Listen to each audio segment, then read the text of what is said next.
Acho que se eu e o Idaí tivéssemos combinado aqui esse primeiro momento, talvez a gente não tivesse dado tão certo um com o outro aqui. Um bom texto para poder elucidar um pouco do que nós vamos estudar aqui hoje, 2 Timóteo 3, versos 14 a 17.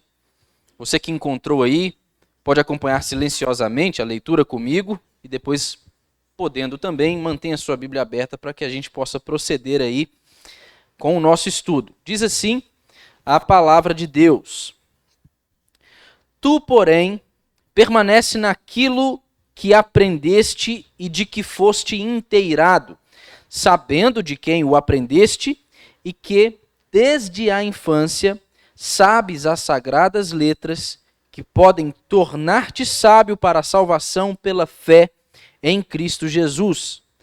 Toda a Escritura é inspirada por Deus e útil para o ensino, para a repreensão, para a correção, para a educação na justiça, a fim de que o homem de Deus seja perfeito e perfeitamente habilitado para toda boa obra.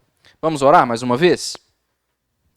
Senhor, nós te louvamos pela tua palavra que foi lida e agora nós passaremos neste momento aqui a meditação, a explicação deste texto e pedimos ao Senhor que nos conceda a bênção de podermos contar com a poderosa ação iluminadora do Teu Espírito Santo, Deus, nos fazendo compreender a Tua palavra, entendê-la e aplicá-la corretamente às nossas vidas.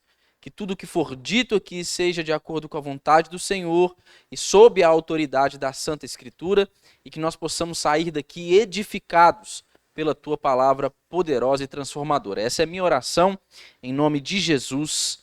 Amém. Nós vamos falar um pouco, irmãos, hoje sobre o valor, a utilidade, a inspiração da Escritura segundo este texto, que é um texto de uma carta do apóstolo Paulo dirigida a Timóteo. Eu já tive a oportunidade de, com os irmãos aqui, estudar alguns textos da carta de Paulo a Timóteo, mas mais especificamente da primeira carta de Paulo a Timóteo. E esse texto aqui para nós, eu acho que é um texto bem conhecido dos irmãos, e ele contém aqui uma rica porção da palavra de Deus para nos instruir. Paulo ele escreve esta segunda carta a Timóteo em uma situação muito diferente daquela em que ele havia escrito a sua primeira carta. Na primeira carta, Paulo está ali dirigindo-se a Timóteo para poder oferecer a ele algumas direções sobre o modo como ele deveria conduzir o trabalho na igreja de Éfeso, a igreja onde ele foi deixado pelo próprio apóstolo Paulo, igreja onde ele era pastor e era uma grande igreja e tinham igrejas nas cidades vizinhas também. Ele estava incumbido de trabalhar com todas aquelas igrejas. E naquela ocasião, Paulo escrevendo para Timóteo, ele nutria ainda alguma expectativa de em breve poder se encontrar com ele, ir até a cidade de Éfeso, a saber qual era o andamento do trabalho lá enquanto ele esteve fora por qual razão, por qual motivo. Porque, obrigado, viu, Romilson? Deus abençoe, meu irmão. Fora porque ele estava preso em Roma.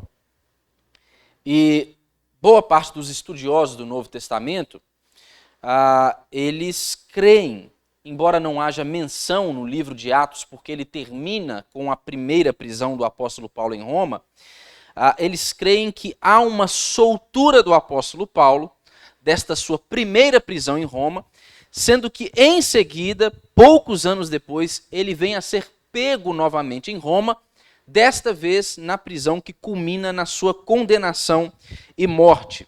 Isso pode ser atestado por diversos livros e diversas passagens nas cartas do próprio apóstolo Paulo, o que inclui esta própria carta de Paulo a Timóteo, porque ele nutria essa expectativa de que ele ia sair em breve. Podia acontecer alguma outra coisa, mas o próprio Paulo, em vista das suas circunstâncias, ele pensava que a soltura dele era algo que ia acontecer em breve.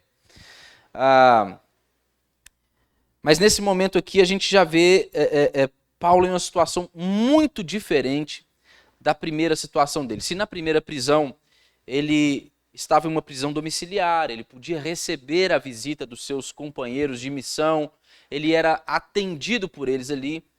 Paulo vai retratar algumas vezes aqui nesta carta que ele está vivendo em uma condição de abandono. Ele está sozinho, agora preso em um calabouço, e ele sabe, da mesma maneira que num primeiro momento, na sua primeira prisão, ele nutria aquela expectativa de sair em breve, agora ele sabe que o tempo da morte dele se aproxima.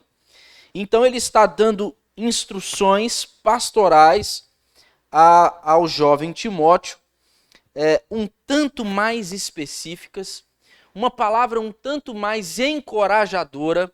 Há um sentimento aqui que pode ser percebido nessa carta de um possível desânimo de Timóteo, um jovem obreiro sofrendo com a pressão de estar à frente de uma grande igreja, tendo de lidar ali com as suas próprias limitações, com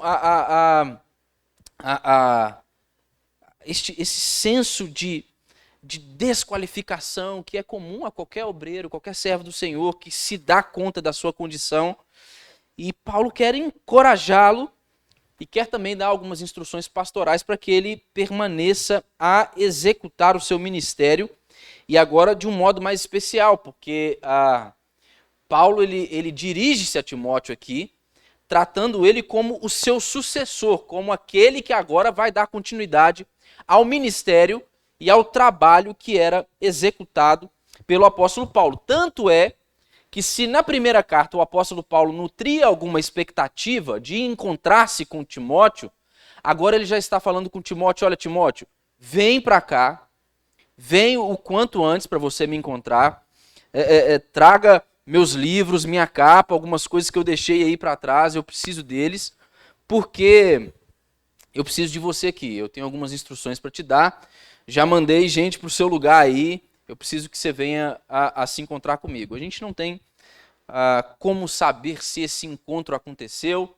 se Timóteo conseguiu chegar antes da morte do apóstolo Paulo, mas o fato é que este cenário da segunda carta ele é muito diferente do cenário da primeira carta. E o cenário deste capítulo 3 especificamente é um cenário em que Paulo faz aquilo que comumente ele fazia em suas cartas, principalmente quando ele se dirigia para igrejas que estavam a enfrentar problemas com a presença de falsos mestres disseminando falsos ensinos naquela comunidade. Era o caso da igreja de Éfeso, e aqui no capítulo 3, início do capítulo 3, o apóstolo Paulo faz um alerta. Ele diz aí no primeiro verso: sabe, porém, isto, nos últimos dias sobrevirão tempos difíceis. E estes últimos dias aqui, referidos pelo apóstolo Paulo, são uma referência ao tempo que foi inaugurado com a primeira vinda de Jesus Cristo. Ou seja, Cristo Jesus ele é encarnado, ele vem ao mundo, e ele, tendo vindo ao mundo, inaugura-se o período destes últimos dias, o tempo final. Então nós estamos a viver os últimos dias desde a primeira vinda de Cristo Jesus, e o apóstolo Paulo está referindo-se a isso.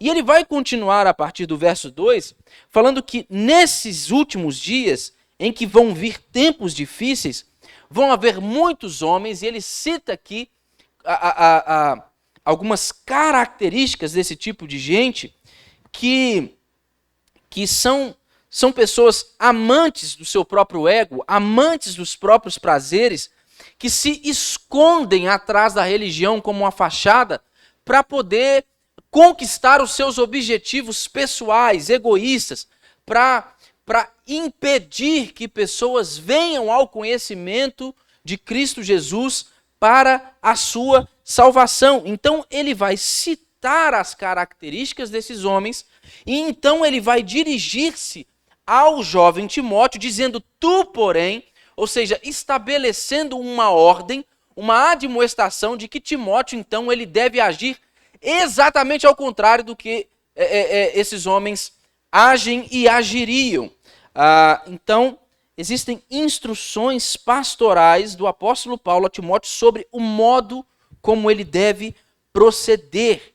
E aqui ele está dizendo para Timóteo, Paulo está dizendo para Timóteo que ele deve permanecer na sã doutrina. Ele deve ser fiel, ele deve permanecer na sã doutrina, ele deve se afastar destes homens, destes falsos mestres, desses aproveitadores, ele deve denunciá-los e ele deve continuar fielmente a exercitar-se na palavra de Deus, a meditar na palavra de Deus, a avançar no seu conhecimento do Senhor, segundo a instrução das Escrituras. Então, é por isso que Paulo está dizendo que ele deve se esforçar para permanecer na sã doutrina. Por que ele deve fazer isso? Porque esta sã doutrina, ela é baseada em um fundamento que é digno de toda a confiança. E o fundamento é a Escritura. Toda a Escritura, que ele vai fazer menção a ela aqui no verso de número 16. E a gente vai ver aqui Paulo falando com Timóteo, mostrando que ele foi instruído na palavra de Deus desde a sua infância. Ele foi instruído desde a sua infância e ele continua a estudar, a avançar, é o que este texto indica, e ele deve continuar dessa forma para que, em contraste com os falsos mestres que estão a disseminar mentiras em nome de Deus, atrás ali da fachada da religião, ele deve permanecer fiel àquilo que ele recebeu da parte do Senhor, e não somente da parte do Senhor, mas da parte de instrumentos utilizados pelo Senhor para a educação dele. Nós vamos ver alguns que são mencionados aqui, direta e indiretamente. Veja os versos 14 e 15, então, que nós lemos. A palavra do apóstolo Paulo aqui é dirigida a Timóteo no segundo tu, porém, aqui dessa carta. Ele diz, tu, porém. E aqui há uma ênfase nesse início da oração aqui. Ele está dizendo que Timóteo, é como se Paulo estivesse assim, dizendo para ele assim, você, Timóteo, ao contrário desses falsos mestres, você deve seguir o curso que é o oposto exato daquilo que foi seguido por estes falsos mestres.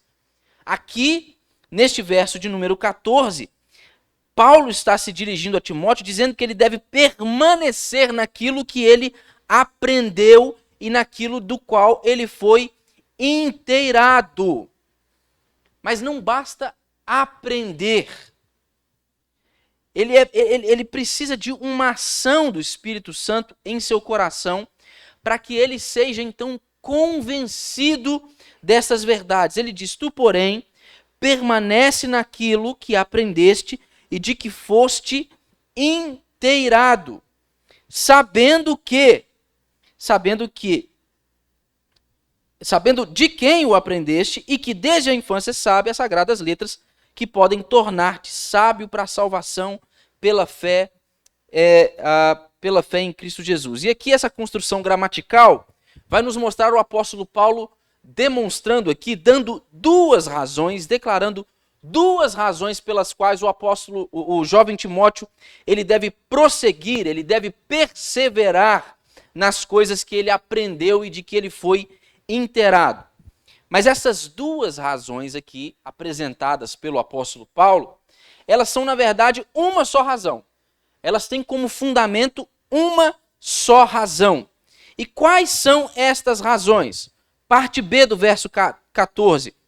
Ele deve permanecer, ele deve manter-se firme naquelas coisas que ele aprendeu e de que foi inteirado, por causa do caráter fidedigno daqueles que o haviam instruído. Primeira razão. Segunda razão, verso 15. Ele deve permanecer firme por causa da excelência superior das sagradas letras sobre as quais essas doutrinas estão baseadas. Mas por que essas duas razões, elas na verdade remetem a uma só razão? Paulo faz menção aqui ao testemunho de pessoas que o abençoaram, que o ensinaram. Ele diz, sabendo de quem aprendeste. Mas, irmãos, o testemunho de seres humanos a respeito de assuntos da fé só tem significância, só tem validade se ele estiver de acordo com a Escritura. Ou seja, o meu testemunho, eu posso dizer coisas sobre a fé, sobre a palavra de Deus, sem que de fato elas estejam sendo ditas de acordo fielmente com o ensino da palavra de Deus. Então, só o meu testemunho aqui para vocês, só as minhas experiências, só aquilo que eu tenho vivido da parte do Senhor, não tem nada para ensinar a vocês. Não pode fazer com que vocês criem raízes e fundamentem a fé de vocês em um solo fértil. Se eu vou dar um testemunho pessoal a vocês, para que esse tenha valor de fato, ele precisa ser segundo o quê? Segundo a palavra, segundo as Escrituras. Então, por isso essas duas razões, elas remetem a uma só. Fundamentalmente, elas remetem à palavra de Deus. Mas Paulo está apontando aqui para o testemunho fiel de gente que ensinou a Timóteo. Ele deve observar isso. E ele está apontando aqui para a palavra, para as sagradas letras. A primeira razão, então, é expressa aqui nesta oração, sabendo de quem aprendeste. Timóteo não deve se esquecer de jeito nenhum de quem ele aprendeu. E de quem é que ele aprendeu? Obviamente podem existir pessoas não mencionadas aqui. Mas quando nós observamos o texto de Paulo aqui em 2 Timóteo, nós vamos ver menção especial a algumas pessoas que foram parte desta instrução. A primeira pessoa é o próprio apóstolo Paulo. Veja aí um pouco adiante, um pouco antes do texto que nós lemos, os versos 10 e 11. Diz assim, tu, porém, tens seguido de perto o meu ensino. Quem está falando aqui? Paulo. Tem seguido de perto o meu ensino, procedimento, propósito, fé, longanimidade, amor, perseverança, as minhas perseguições e os meus sofrimentos, quais me aconteceram em Antioquia, Icônio e Listra, que variadas perseguições tenho suportado, de todas, entretanto, me livrou o Senhor. Então, a primeira razão é, Timóteo deve observar o testemunho daqueles que o ensinaram. Primeira pessoa aqui que a gente logo é levado a pensar, o próprio apóstolo Paulo, que teve um papel importantíssimo na vida de Timóteo. Quando no verso 11 aqui, do capítulo 3, o apóstolo Paulo faz menção a Antioquia, Icônio e Listra, ele está se referindo à sua primeira viagem missionária. E segundo o testemunho das Escrituras no livro de Atos, a gente pode concluir que possivelmente a conversão de Timóteo tenha se dado nesta primeira viagem missionária do apóstolo Paulo. Ele ouviu Paulo ensinando ao povo nestas cidades. Então, ele que era alguém que tinha sido erradicado, criado como um judeu, ele ouve o testemunho da fé de Paulo, o ensino do evangelho, e ele se converte. Então, Paulo tem um papel importantíssimo na experiência de fé de Timóteo. É dele que ele aprendeu. É segundo o exemplo e o testemunho dele que ele teve a fé dele solidificada. Ele precisa se lembrar disso. E de quem mais ele precisa lembrar-se? Veja aí no capítulo 1, verso 5. Paulo dizendo assim, pela recordação que guardo de tua fé sem fingimento, a mesma que primeiramente habitou em tua avó Lóide e em tua mãe Eunice, e estou certo de que habita em ti. Antes da conversão de Timóteo à fé cristã, quem foi que introduziu as sagradas letras a Timóteo? A sua avó Lóide e sua mãe Eunice. Ele deve se lembrar de quem ele aprendeu estas coisas nas quais ele deve permanecer. E é evidente aqui, irmãos, que Paulo, Lloyd e Eunice, e quaisquer outros que pudessem ter feito parte desta nutrição espiritual de Timóteo como instrumentos do Senhor, eles não devem ser considerados autoridades independentes da Escritura. Então, quando Paulo ele trata a si mesmo, ele refere-se a si mesmo como um exemplo a ser considerado por aqueles que ouvem o seu ensino, ou quando ele faz menção lá no primeiro capítulo ao testemunho da avó Lloyd, da mãe Eunice de Timóteo, ele não está dizendo que estas pessoas detêm a autoridade sobre o ensino que elas professam, de modo que Timóteo então deve considerar a autoridade que é proveniente destas pessoas. Ele deve considerar o testemunho dessas pessoas se este for um testemunho de acordo com as Escrituras, sabendo de quem aprendeste.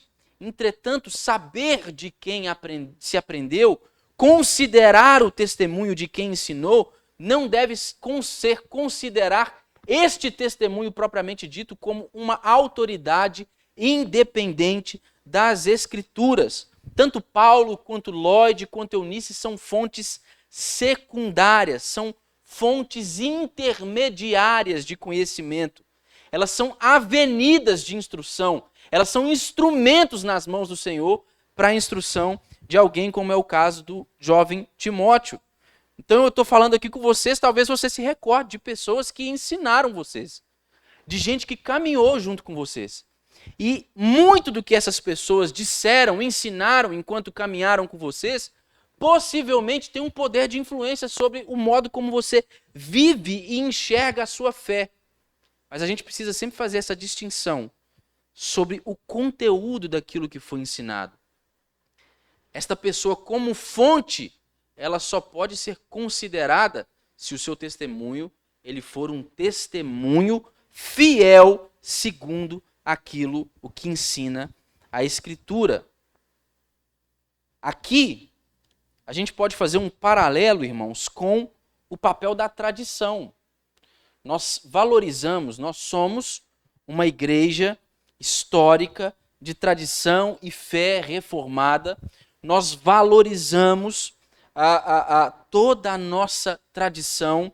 Nós somos confessionais, nós nos importamos com essas coisas, mas todas elas não teriam valor se a autoridade suprema sobre elas não fosse o quê?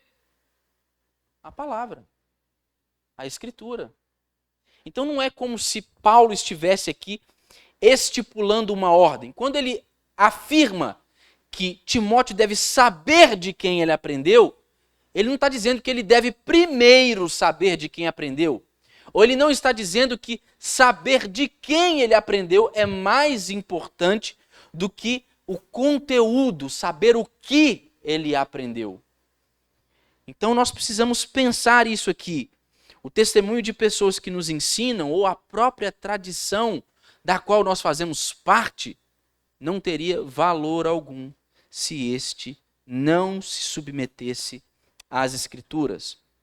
Isto porque é a palavra de Deus, irmãos, que é a autoridade final. E a tradição ela só é importante na medida que ela adere às Escrituras e que ela comunica as Escrituras. É isso que nós devemos considerar aqui. Quando a nossa tradição, ou quando o testemunho de crentes fiéis que nos ensinaram é um testemunho ou é uma tradição fundamentada na Escritura, aí sim isso deve ser considerado. Aí isso sim, isso tem valor, importância, deve ser considerado de maneira especial para a nossa educação. A segunda razão, consequentemente, eu já fiz menção a ela, é a única que é realmente básica. A razão por que Timóteo ele deve perseverar nas coisas que ele aprendeu e que ele foi inteirado é, verso 15 aí, é que desde a infância você conheceu Diz aí, desde a infância sabes as sagradas letras que podem tornar-te sábio para a salvação pela fé em Cristo Jesus. Timóteo era filho de mãe judia e de pai grego, mas ele foi educado como um judeu. E como um judeu era educado naquele tempo? Ele era educado desde a infância. Ele era educado desde a infância pela família. A família detinha a autoridade para poder educar ali os seus filhos. E eles eram educados segundo os princípios da lei de Deus. A educação judaica ela era definitivamente teocêntrica no que diz respeito aos seus princípios, ao seu conteúdo e ao seu método. Então, quando um judeu ensinava aos seus filhos, ele estava pensando sempre na palavra, na lei de Deus, como aquela que deve ser guardada no coração, como aquela que deve ser guardada no coração e praticada. É dever do homem praticar. O princípio para o ensino de um judeu é o princípio da Escritura que é declarado em Provérbios, de que o temor de Deus é o princípio da sabedoria. E Timóteo, como um jovem educado como um judeu por sua mãe, ele havia sido instruído desde a sua infância. Literalmente, Paulo está dizendo aqui que desde pequeno ele aprendeu sobre as sagradas letras, mas ele deve continuar a fazer isso. Ele deve continuar naquelas coisas que ele tem aprendido, que desde a infância ele tem conhecido.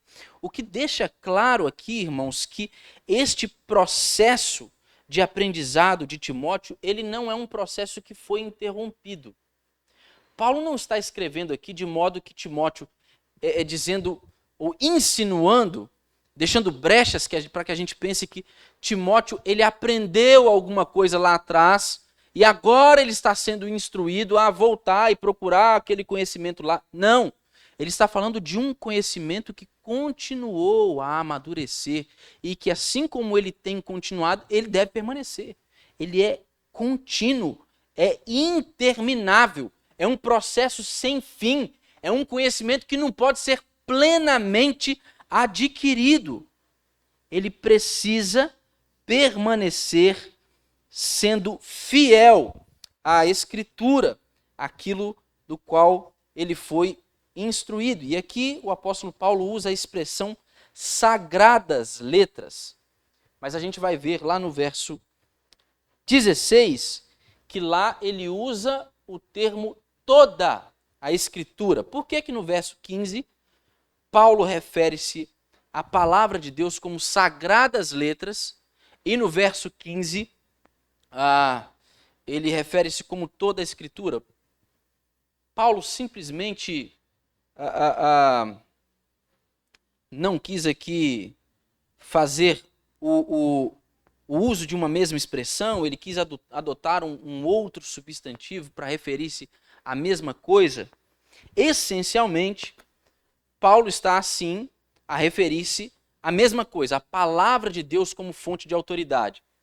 Mas quando ele diz sagradas letras, esta é uma referência mais específica do apóstolo Paulo ao Antigo Testamento. Timóteo foi instruído primeiramente por sua avó Lóide e sua mãe Eunice. E nós estamos falando aqui, como eu disse, de uma educação judaica. Ou seja, antes da conversão de Timóteo, antes que ele visse o Messias como o cumprimento de todo o Antigo Testamento, qual é o conhecimento que ele tinha? Antigo Testamento. Quando Paulo vai fazer referência aqui no verso 16 a toda a Escritura, ele está aqui fazendo referência a tudo aquilo que já naquela época pudesse circular na igreja e fosse tido e recebido como fonte de autoridade divinamente inspirada. A gente vai pensar um pouco mais a respeito disso nos versos 16 e 17. Mas o fato é que ele deve recordar-se de todo este conhecimento que ele recebeu desde a infância. Este conhecimento da palavra de Deus é que vai fazer com que ele permaneça firme na fé, com que ele seja levado ao desenvolvimento da sua salvação. Este conhecimento é para que ele se torne sábio para a salvação pela fé em Cristo Jesus. E aqui a gente tem um outro aspecto importante a ser considerado. Todo este conhecimento, toda esta absorção de informações a respeito da palavra de Deus é necessária para que nós cheguemos à salvação. Mas essa salvação é pelo quê? Que o final do verso 15 vai dizer aí? Pela fé em Cristo Jesus. Toda a instrução que ele recebeu, o testemunho e a educação que ele recebeu de pessoas fiéis à palavra do Senhor, deveria ser considerado, era importante para que ele desenvolvesse a sua salvação, para que ele chegasse à salvação, mas isso não seria possível sem fé. Sem fé. Isso precisa ser considerado aqui. É somente assim que ele pôde chegar à salvação em Jesus Cristo. É através do conhecimento da palavra de Deus e através da fé que vem deste conhecimento, que vem através desta palavra para a nossa salvação. Consequentemente, o apóstolo Paulo vai escrever aí, no verso seguinte, verso 16, ele vai dizer assim: toda a Escritura é inspirada por Deus e útil para o ensino, para a repreensão, para a correção e para a educação na justiça. Ou seja, toda a Escritura aqui distinta de sagradas letras. Ele está fazendo uma referência aqui a tudo o que pelo testemunho do Espírito Santo na igreja é reconhecido pela igreja como sendo canônico, ou como sendo, de fato, palavra de Deus, autoritativa. Ele não está dizendo somente, ele não está fazendo referência somente àquilo que compreende o Antigo Testamento, mas mais do que aquilo que já circulava nas igrejas e que já era tido como autoridade para a instrução da igreja. Até o final do primeiro século, todos os livros que nós temos contidos, os livros canônicos, aqueles que nós compreendemos e cremos serem a palavra de Deus, eles já haviam sido escritos e eles eram amplamente disseminados e ensinados na igreja. Mas houve um tempo para que, então, todos estes livros que compõem o Novo Testamento, de fato, eles vierem a ser ratificados como o cânon. Então, o reconhecimento deste cânon bíblico, destes 66 livros, ele só foi acontecer séculos depois. Ele foi acontecer no Concílio de Hipona, em 393, e no Concílio de Cartago, em 397, quando isso foi discutido. Houve muito tempo, esses livros eles não chegavam a todos os rincões da terra, houve dificuldade para que todas as igrejas pudessem ter acesso a eles separadamente. Entretanto, irmãos, o que nós devemos considerar e por que eu estou dizendo isso? A Escritura ela não é canônica porque a igreja em um dado momento ou em um concílio o reconheceu como tal. A Escritura ela é canônica porque Deus a fez assim. Porque o testemunho do Espírito Santo foi reconhecido através do uso destas Escrituras para a instrução do povo de Deus, da igreja. Então, quando estes livros são reconhecidos como um cânon, eles já vinham sendo ensinados na igreja como autoridade, como regra de fé e de prática daqueles cristãos. E meus irmãos, como gente de fé, a gente crê que o Senhor soberanamente conduziu todos esses processos. Por que nós cremos que este livro que nós temos em mãos, ele é a palavra de Deus, ele não contém a palavra de Deus? Há uma diferença. Por que a gente crê que ele é a palavra de Deus? Por causa da sua inspiração. E foi o reconhecimento do corpo da fé ao longo dos séculos que foi esse testemunho do Espírito Santo na igreja que foi confirmando a utilidade das Escrituras. Ele vai ensinar sobre a inspiração aqui. Ele vai dizer que toda a Escritura, Antigo Testamento e Novo Testamento, até essa altura aqui, ainda não fechado, toda a Escritura é inspirada por Deus. Esse termo que refere-se à divina inspiração aqui só ocorre aqui. Ou seja, Paulo está indicando a origem da Escritura. Todo o conteúdo da Escritura ele tem como origem o sopro divino, a inspiração do Espírito de Deus. Foram autores humanos que foram guiados poderosamente pelo Espírito Santo para comunicar a palavra de Deus. É por isso que a Escritura ela é um livro divino humano. Ele é um livro inspirado por Deus, mas que foi escrito por homens usados por Deus pela inspiração do seu Santo Espírito. É por isso que nós cremos que o resultado, que é este que nós temos em mãos aqui, irmãos, é um resultado, é um livro sem erros, é um livro de valor supremo para todos os homens. Tudo o que Deus quis que fosse dito e ensinado está presente aqui e constitui a nossa regra infalível de fé e de prática. Nós precisamos olhar para a Escritura, toda ela, como palavra de Deus. Então, irmãos, quer dizer que todas as vezes que vocês virem em diversos nichos do nosso segmento religioso, alguém levantando qualquer tipo de dúvida ou fazendo qualquer ataque à doutrina da inspiração, inerrância, infalibilidade das Escrituras, o que você tem que fazer? Está assistindo?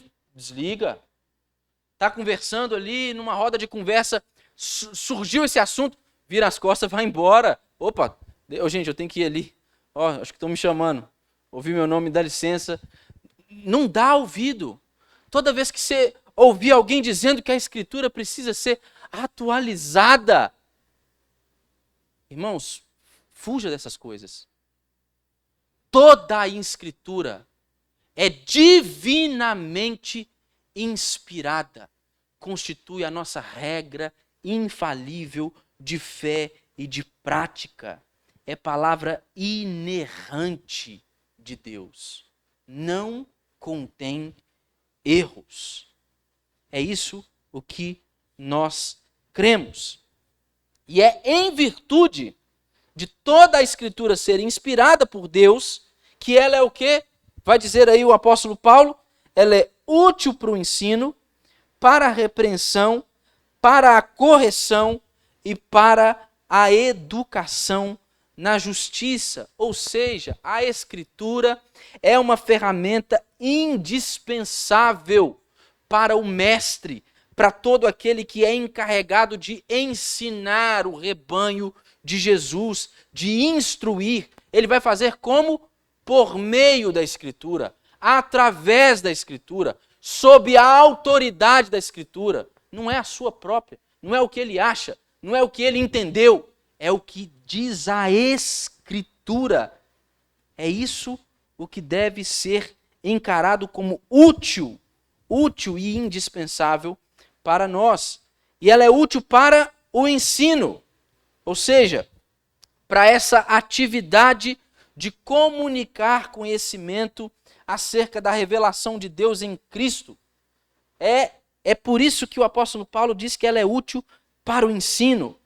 É ela que nos serve como base, como padrão, como fundamento, para que a nossa fé então seja forjada, fortalecida, enraizada.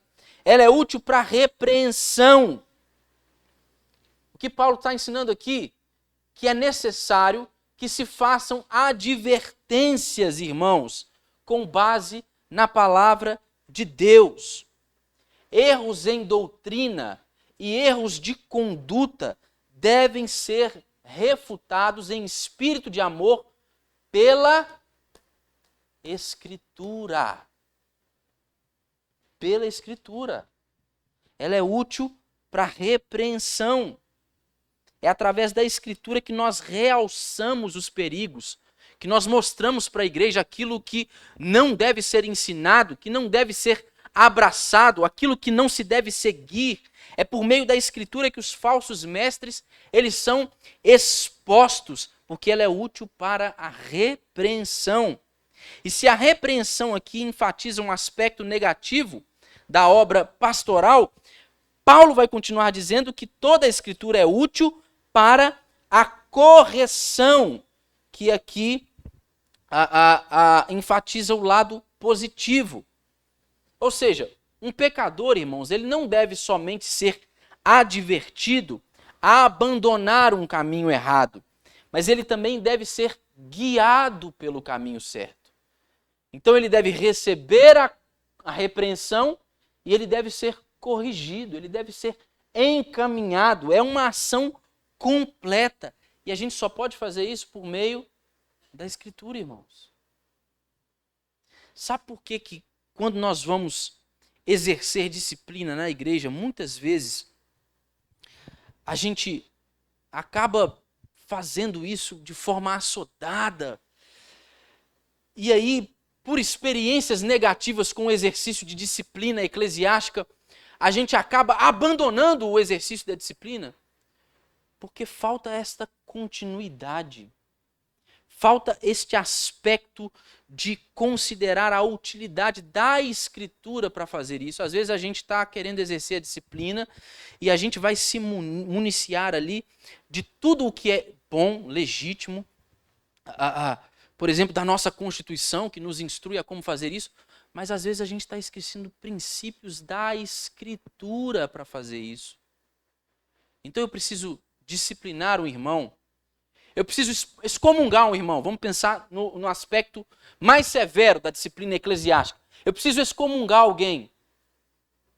Eu faço isso, isso gera repercussão na igreja. Se essa pessoa tem família, a pessoa não entende como que aquilo aconteceu.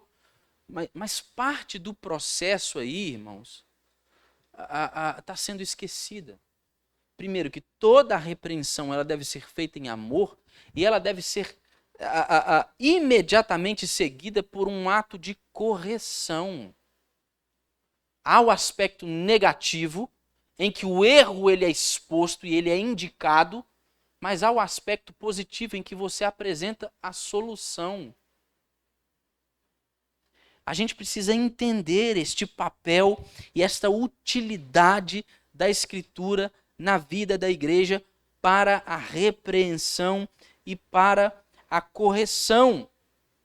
É por isso que ela é a nossa regra e não qualquer outra coisa. E por último, no verso 16, Paulo vai dizer que ela é útil para a educação na justiça.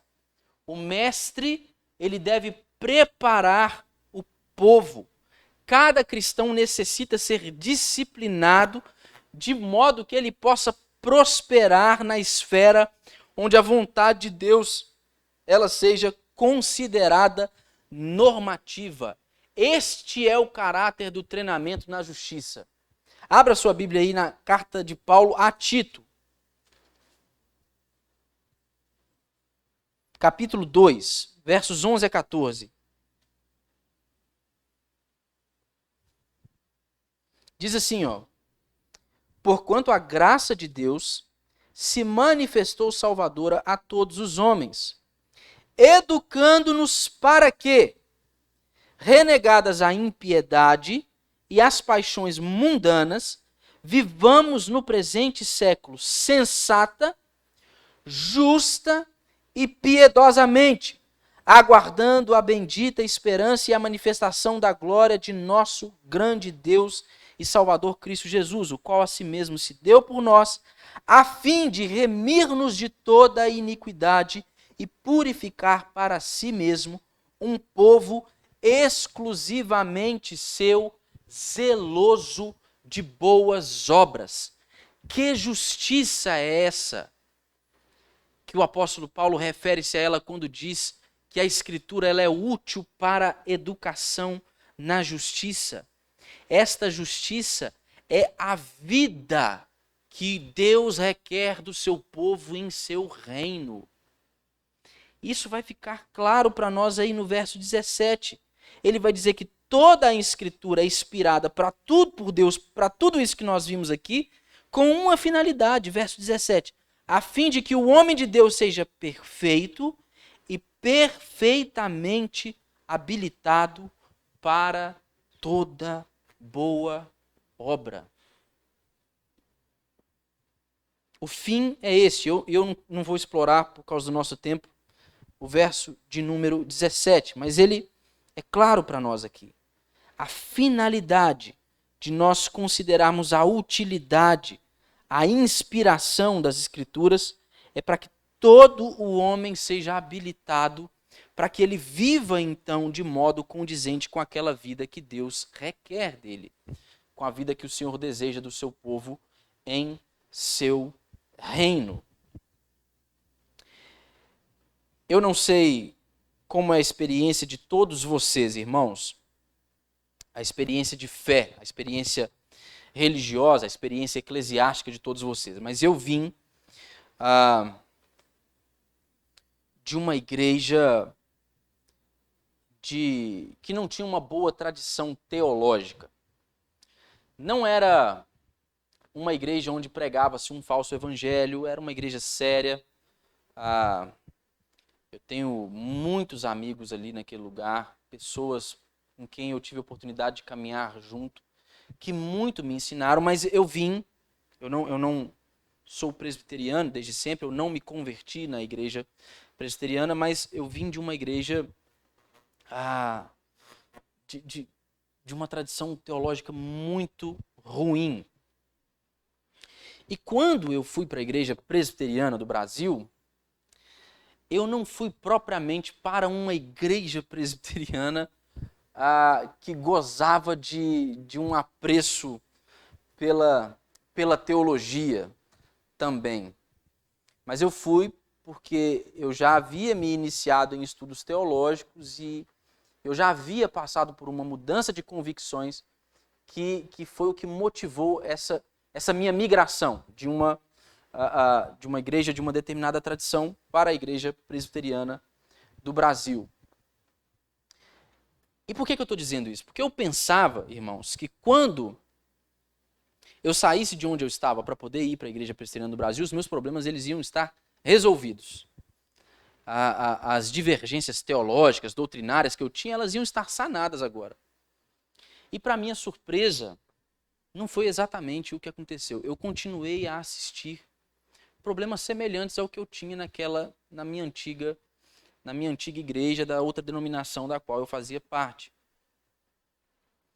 Então vejam só, eu havia migrado para uma igreja que, segundo tudo que eu tinha estudado, ela tinha uma tradição com a qual as minhas convicções agora se alinhavam, mas dentro desta denominação, eu estava dentro de uma comunidade, de uma igreja, que não parecia dar tanto valor e importância para a boa teologia, aquela que eu procurava. Já contei para a Bárbara algumas vezes sobre uma conversa que eu tive, até mesmo com um pastor numa ocasião, em que ele disse para mim assim, cara, você acha que eu não sei esses negócios tudo aí de teologia, de calvinismo, de 5 pontos, de não sei o quê? Eu sei isso aí, eu aprendi isso tudo no seminário, mas eu acho que o que o Senhor quer ensinar para a igreja, a palavra que Ele tem para dar para a igreja é um negócio novo. E eu não falei isso com ele, mas por dentro eu estava assim, poxa pastor, mas Eu saí de onde eu estava para vir para cá para me ouvir justamente essas coisas. Você está me falando que você não vai me ensinar elas. Você não vai me falar elas. Por que eu estou dizendo isso? Porque independente da nossa tradição, irmãos, independente da igreja a qual nós façamos parte, o que vai determinar o nosso apreço por uma boa teologia, ou o valor que nós damos de fato ao ensino, é o nosso apego à Escritura. À Escritura. É o meu apego à Escritura que vai determinar a importância que de fato eu dou para a instrução e bíblica dentro da comunidade, para a construção e o ensino de uma boa teologia. Irmãos, é assustador. Olha, é assustador que a gente encare com tanta naturalidade o fato de uma pessoa abrir um texto bíblico, ler o texto bíblico, e após ter lido o texto bíblico, passar a falar e a ensinar sobre uma série de aleatoriedades que nada tem de relação com a Escritura. O texto não é explicado, você não vai entender ele.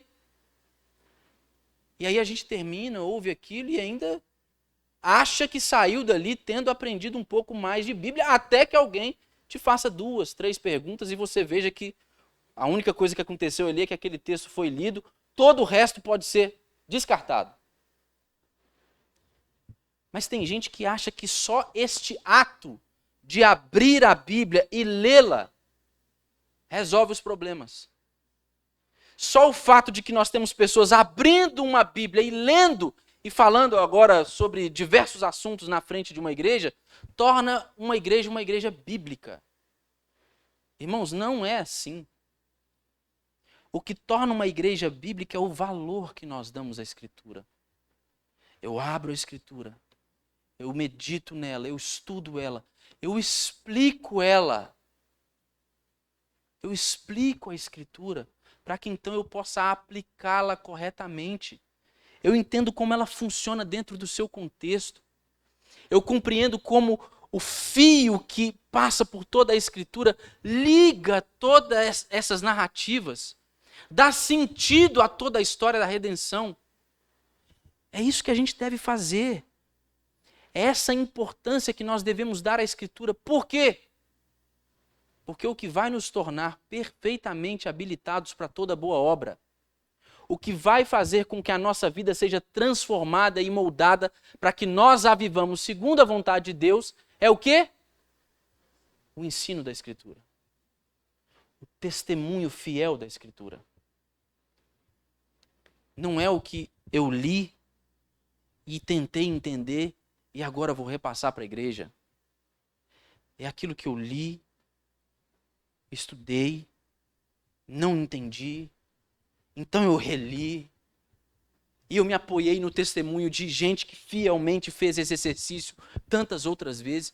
Eu me utilizei de recursos que me auxiliaram, tudo para um único fim, para que o povo de Deus recebesse a instrução que ele carece de receber. Nós somos ovelhas, não é? Essa figura que a Escritura, o próprio Cristo usa para se referir ao seu povo, nós somos rebanho de Jesus. E nós somos o tipo de ovelha que come isso aqui, tá, irmãos? Isso aqui é o nosso alimento. É disso aqui que nós vivemos. Houve um tempo em que os crentes eles eram conhecidos como o povo da Bíblia. Parece que hoje não é assim mais, não é? Porque se você fizer ali, submeter o cara a 10 perguntas básicas, o cara vai dar uma patinada, você vai tentando ajudar ele ali. Mas, irmãos, é o conhecimento da Escritura aliado à fé que faz com que nós possamos ser salvos. E a fé só vem por meio da Escritura. Se eu não ensino Bíblia na minha igreja, vai ter gente recebendo fé da parte do Senhor para crer no Evangelho?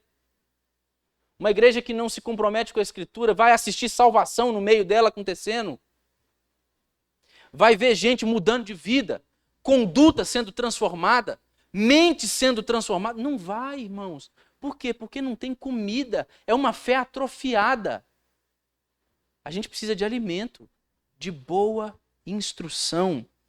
E para isso a gente precisa considerar o valor, a utilidade e a inspiração das Escrituras. Isso aqui é a palavra de Deus, irmãos. E nós vivemos por essa palavra. E para encerrar, eu quero lembrar vocês de Mateus 8. O pastor Tiago Cavaco, um pastor português, ele tem um sermão sobre o texto de Mateus 8, do centurião, da cura do servo do centurião, por parte de Jesus, onde ele diz algo que é muito significativo. A história, trocando em miúdos, é de um centurião que chega para Jesus e ele relata para ele que o seu servo está doente e ele pede a Jesus para que cure o seu servo. E qual que é a resposta de Jesus? Jesus vira para esse centurião e fala assim, tudo bem, eu vou na sua casa. Vamos lá. Esse centurião ele vira para Jesus e fala assim, o senhor não precisa ir na minha casa. Eu não sou digno que o senhor entre na minha casa. E olha, eu sou uma pessoa em posição de autoridade. Quando eu digo para um dos meus subordinados, faça isso, eles fazem o que eu mando eles fazerem. Portanto, eu preciso da palavra do Senhor. Se o Senhor lançar uma palavra, ele vai ser curado. Então, o texto de Mateus vai mostrar que Jesus se admira com a fé daquele centurião e cura o servo dele. E o Tiago Cavaco fala um negócio interessante a respeito desse texto.